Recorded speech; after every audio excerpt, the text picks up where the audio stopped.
हर महीने की शुरुआत में आम लोगों की जेब और उनके वित्तीय जीवन से जुड़े कुछ अहम बदलाव होते हैं। सितंबर 2025 भी कुछ नए नियम और डेडलाइन लेकर आया है, जिनका सीधा असर आप और हम पर पड़ने वाला है। इनमें आईटीआर की आखिरी तारीख से लेकर पेंशन योजना, बैंक एफडी, क्रेडिट कार्ड नियम, डाक सेवाएं और एलपीजी सीएनजी जैसी चीज़ों की कीमतें शामिल है। आइए जानते हैं कि इस महीने कौन कौन से बदलाव होने वाले हैं। तो सबसे पहला बदलाव है आईटीआर फाइलिंग की आखिरी तारीख में। आयकर विभाग ने इस साल रिटर्न दाखिल करने की डेडलाइन पहले 30 जुलाई रखी थी, लेकिन बाद में इसे बढ़ाकर 15 सितंबर 2025 तक कर दिया गया। यानी टैक्स पेयर को रिटर्न भरने के लिए थोड़ा अतिरिक्त समय मिला, लेकिन अब ये समय सितंबर में खत्म हो रहा है। ऐसे में जिन लोगों ने अभी तक आईटीआर फाइल नहीं किया है, उन्हें 15 सितंबर से पहले ये काम पूरा करना होगा, वरना देर होने पर आयकर विभाग से नोटिस आ सकता है। फिर दूसरा बदलाव है यूपीएस पेंशन योजना की डेडलाइन में। केंद्र सरकार के कर्मचारियों के लिए राष्ट्रीय पेंशन प्रणाली के तहत यूनिफाइड पेंशन स्कीम का विकल्प दिया गया है। पहले इस योजना को चुनने की आखिरी तारीख 30 जून तय की गई थी, लेकिन इसे बढ़ाकर अब 30 सितंबर कर दिया गया है। यानी सरकारी कर्मचारी जो एनपीएस से यूपीएस में स्विच करना चाहते हैं, उनके पास इस महीने तक का समय है। फिर तीसरा बदलाव है भारतीय डाक सेवा में बदलाव। डाक विभाग ने 1 सितंबर 2025 से बड़ा बदलाव लागू किया है। अब घरेलू स्तर पर साधारण रजिस्टर्ड डाक सेवा को स्पीड पोस्ट में मिला दिया गया है। यानी अगर आप देश के भीतर इंडिया पोस्ट के जरिए कोई भी पंजीकृत पत्र या पार्सल भेजेंगे तो वो स्पीड पोस्ट की श्रेणी में जाएगा। साधारण डाक का विकल्प अब उपलब्ध नहीं रहेगा। इससे डिलीवरी की स्पीड और ट्रैकिंग सुविधा पहले से बेहतर हो जाएगी। चौथा बदलाव है क्रेडिट कार्ड नियमों में बदलाव।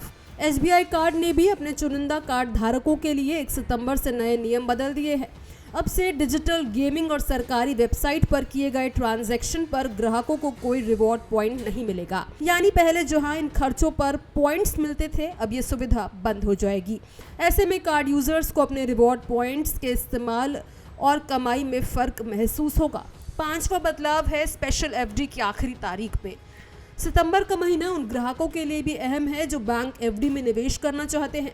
इंडियन बैंक की 444 दिन और 555 दिन की विशेष एफडी योजना में निवेश करने का आखिरी दिन 30 सितंबर है। इसी तरह आईडीबीआई बैंक की 444 दिन, 555 दिन और 700 दिन की स्पेशल एफडी स्कीम भी इसी महीने समाप्त हो रही है। यानी निवेशकों को तय करना होगा कि वो इस ऑफर का फायदा उठाना चाहते हैं या फिर नहीं। छठा बदलाव है सीएनजी, पीएनजी और जेट फ्यूल की कीमतों में।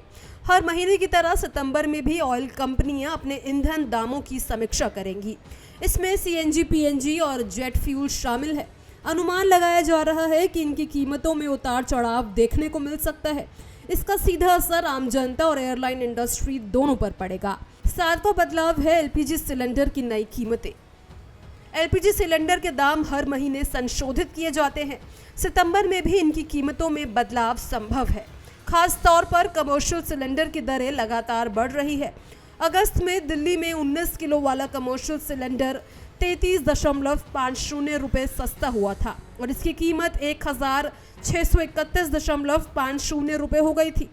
वही घरेलू रसोई गैस सिलेंडर फिलहाल 853 रुपये में उपलब्ध है और इसमें अप्रैल 2025 के बाद कोई बदलाव नहीं हुआ। तो सितंबर 2025 की शुरुआत से ही ऐसे कई बदलाव लागू हो रहे हैं जो आपके वित्तीय फैसलों और रोजमर्रा के खर्चों को प्रभावित कर सकते हैं। ऐसे में जरूरी है कि आप इन बदलावों की जानकारी समय पर लें और उसी हिसाब से अपनी प्लानिंग करें। इस वीडियो में फिलहाल इतना ही। इसको लेकर जो भी आपकी राय है कमेंट बॉक्स में जरूर शेयर करें।